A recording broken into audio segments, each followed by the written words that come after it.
All right, Forest fans, Max Newton here on Talk Forest TV, giving you a quick preview of Nottingham Forest at home to the Arsenal on Wednesday the 26th, under the lights at the world famous City Ground in the Premier League.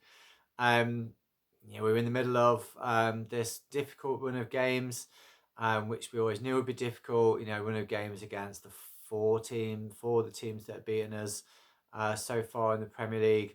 Obviously, we've lost to Fulham, which I think was a poor performance, apart from maybe a 20-minute spell in the second half.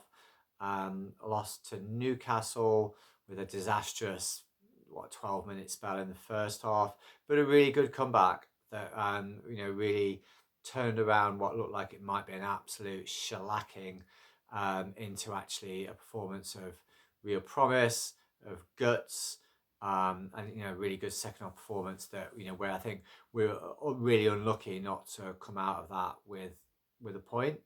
And I think we look at the Newcastle game and the Fulham game. I think there's the Bournemouth game as well.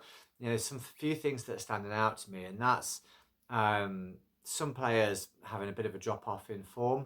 And I'm probably looking at the central defenders and Ola Aina, I think, haven't been as good as they had been. Ola Aina looked nailed on for probably one of the players of the season awards, but I think as his form's just dropped off last 3 or 4 weeks. And I think the central defenders, there were games 4 or 5 weeks ago where I was saying, yeah, you know what, let's foul somebody on the wing. Let's give away free kicks on the wing, because there's no way the opposition are winning headers in our box. And that very much changed in the Fulham game and in the Newcastle game.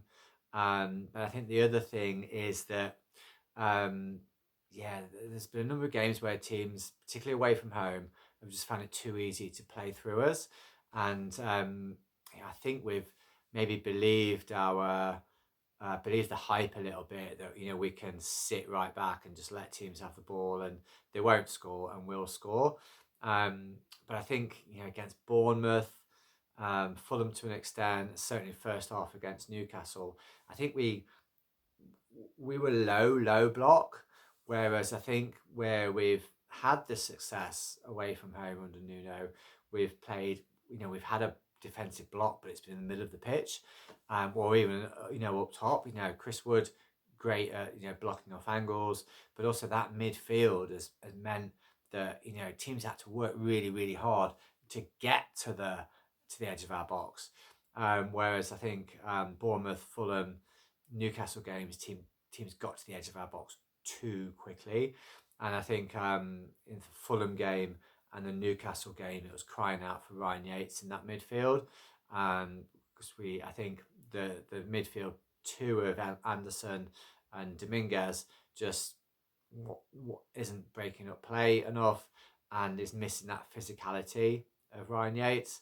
And Ryan Yates can bully, a midfield, certainly bully an Arsenal midfield, as we saw in games against Liverpool home and away. And so like in terms of the team lineup against Arsenal, some people might have question marks over, like I say, Aina, Milenkovic, and Murillo. But I don't think we're at the point where we're talking about dropping any of those and replacing them with Morato or Willy Bolly. I think the team just needs to work better, and those players need to get back into form and get back to doing what they did really well, which they've shown they can do before, for example, in the Brighton game, and bounce back from defeats. I think the midfield is probably where we need to think about making a change, just to make us more compact and defending higher up the pitch. So I would like to see Ryan Yates come back into that midfield, probably with Anderson and Elanga and Hudson-Odoi on the wings.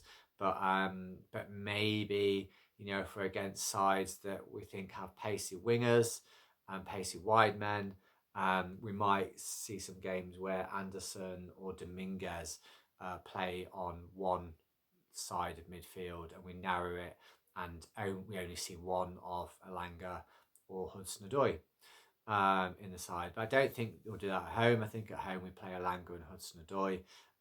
So it's like who's playing in that middle. So I'd like to see Ryan Yates and Elliot Anderson. Morgan Gibbs-White starts, Chris Wood starts, obviously Matt Sell starts, and Nico Williams. I suppose the fullbacks perhaps is the only one of the defenders where you might consider Marino coming in for Ola Aina, just giving Ola Aina a break maybe. And Nico on one side, and so Nico on his favoured right hand side, and Marino on the left. But again, I don't think the manager will do that. And certainly Marino, I think was didn't do well against Exeter in the cup, which was the last game that he started. So yeah, so I think that's the only change that we'll have. Obviously, we're against an Arsenal side that have lost all of their best players almost. Saka out, Jesus out, Havertz out, Lewis Skelly suspended. So there's like that. Nwaneri, there's Odegaard, who are probably, and Trossard, I would say, probably the danger players in that side. Obviously, they're dangerous from, they're a bit of a set piece side these days, Arsenal, especially without Saka and without those attacking players. So, they're a set piece side, which is probably the main danger. So it means the central defenders, Chris Wood, need to step up. But also, Ryan Yates adds great aerial ability defensively. And, Steve Cooper and Nuno have really used Ryan Yates really intelligently, both in attacking corners and defending corners. So another reason why I think Yates has to start, and he can bully that Arsenal midfield. And what I'd like to see us do, I think last time we played Arsenal at home, we sat back a lot and gave them a lot of the ball. I think it was a Nuno game, and we will give them a lot of the ball, but I'd just like us to be a bit more on the front foot and a bit more closing down, like we did in the second half against Newcastle, because I think it's a real opportunity for us to take 3 points against Arsenal, to bounce back from a disappointing first half performance against Newcastle, a difficult defeat. And depending on how results go tonight, because I'm recording this on Tuesday, and Wednesday, we could see ourselves with a nice healthy 7-point gap again ahead of the teams in 6th place. So fans, I've seen a few Forest fans on social media really losing their heads and losing their shit, and claiming Morgan Gibbs-White's been awful, and and I think people need to just catch on themselves a little bit, have a cheese and beetroot cob, and just remember where we've come from and where we are, and where the team have performed way ahead of what we expect them, and been playing out their skins. So it is to be expected to have bad games, to be expected to lose to some of these really good sides in the top 6, top 8, and everybody is beating themselves. So chill out, guys. Have a cheese and beetroot cob, have a Madri, and get behind the boys, which I know everybody will in the ground, because everybody in the ground are proper supporters, not like some of the idiots on some of the other podcasts and some of the keyboard warriors out there. So ignore them, block them, support the team. Come on, you Reds. Oh, prediction. 1-0 to Forest, Chris Wood. Come on, you Reds.